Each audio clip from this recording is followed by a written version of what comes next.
ଆରେ ଭାଇ ଆଜି ଗାଡ଼ି ଧୋଇଲା ବେଳେ ଏତେ ହଇରାଣ ହେଇଯିବି କେବେ ବି ଭାବିନଥିଲି। ଚାଲ କ'ଣ ହେଇଛି ମୁଁ ତମକୁ କହୁଛି। ତ ଆଜି ସକାଳୁ ଉଠୁ ଉଠୁକା ଦେଖିଲି ପାଗ ବି ଭଲ ଦେଇଛି। ମୁଁ ବାହାରେ ଆସିକି ବସିଛି, ଆଉ ପାଗ ଭଲ ଦେବା ଯୋଗୁଁ ମୁଁ ଘର ଚାରିପଟେ ଟିକେ ଆଜି ବୁଲି ପଇଲି। କ'ଣ ଏମିତି ଖୁସି ଲାଗିଲା କେଜାଣି ଘର ଚାରିପଟେ ବୁଲି ପଇଲି। ତାପରେ ବଡ଼ ବାପାର ଘର ପଟିକି ଗଲି। ବଡ଼ ବାପାର ଘର ପଟିକି ଯେତେବେଳେ ଗଲି ଦେଖିଲି ମୋ ଝିଆରୀ ନୂଆ ବୋହୂ ହେଇକି ବୁଲୁଛି। ଦେଖୁନ କେମିତି ଟଙ୍ଗର ଟଙ୍ଗର ଟଙ୍ଗର ଟଙ୍ଗର ହେଇକିନା ଚାଲି ଯାଉଛି। ଦିନ 9ଟା ବେଳକୁ ବଜାର ଉପରେ ଟିକେ କାମ ପଡ଼ିଗଲା, ତ ବଜାର ଆଡ଼େ ଗଲି। ତ ବଜାର ଆଡ଼େ ଯାଉ ଯାଉକା ଯେଉଁ ସାନ ଭାଇ ସହିତ ମୁଁ ମିଳାମିଶା କରେ ସେ ସାନ ଭାଇ ପାଖକୁ ପଳେଇଲି। ଆଉ ଡାକିବାକୁ ଗଲା ବେଳକୁ ତାଙ୍କ ଘରେ କହିଲେ ସେ ନାହିଁ, ଯାହା ଦେଖିବୁ ସେ ସ୍କୁଲ ଆଡ଼େ ଅଛି। କିନ୍ତୁ ତାଙ୍କ ଗାଁ ସ୍କୁଲ ଭିତରେ ସେ କ'ଣ କରୁଥିଲା ଚାଲନ୍ତୁ ମୁଁ ଆପଣଙ୍କୁ ଦେଖାଉଛି। ଆରେ ମନିଆ ଜଳା ଏପଟେ ଲାଗେ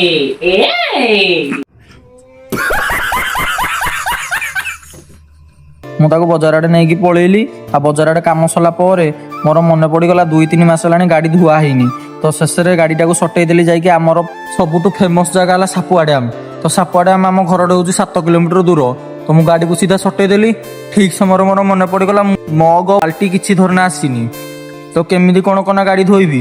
ଶେଷରେ ଆମ ପୁଅ ପିଲାଙ୍କର ବି ବୁଦ୍ଧି ଭାଇ ଅଲଗା ପ୍ରକାର ନା। ତ ସିଧା କ'ଣ କଲି ନା ଗୋଟେ ବୋତଲ ପଡ଼ିଥିଲା, ବୋତଲକୁ ବାଡ଼େଇ ଛେଚିଦେଲି। ଛେଚି ଦେଇ ସାରିଲା ପରେ ଟିକେ ଚିରିଗଲା ଯେମିତି ତାକୁ ମଗ ଟାଇପ୍ର ବନେଇଦେଲି। ଆଉ ମଗ ଭଳିଆ ବନେଇଦେଲା ପରେ ଗାଡ଼ିକୁ ଧୋଇଦେଲି।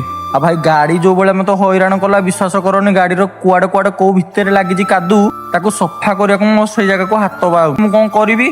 ତ ଶେଷରେ ଗାଡ଼ିଟାକୁ ଷ୍ଟାର୍ଟ କଲି। ଆଉ ଗାଡ଼ିଟାକୁ ଷ୍ଟାର୍ଟ କରିସାରିଲା ପରେ ଆଉ ସେଇ ଜାଗାରେ ପାଣି ବାଜିକିନା ସେ ପୁରା ସଫା ହେଇଗଲା। ଆଉ ଗାଡ଼ି ମୋର ପୁରା କ୍ଲିନ୍ ହେଇଗଲା। ମୁଁ ଏବେ ବାହାରି ପଡ଼ିଲି ଘରକୁ ଯିବା ପାଇଁ। ରହୁଛି, ଟାଟା।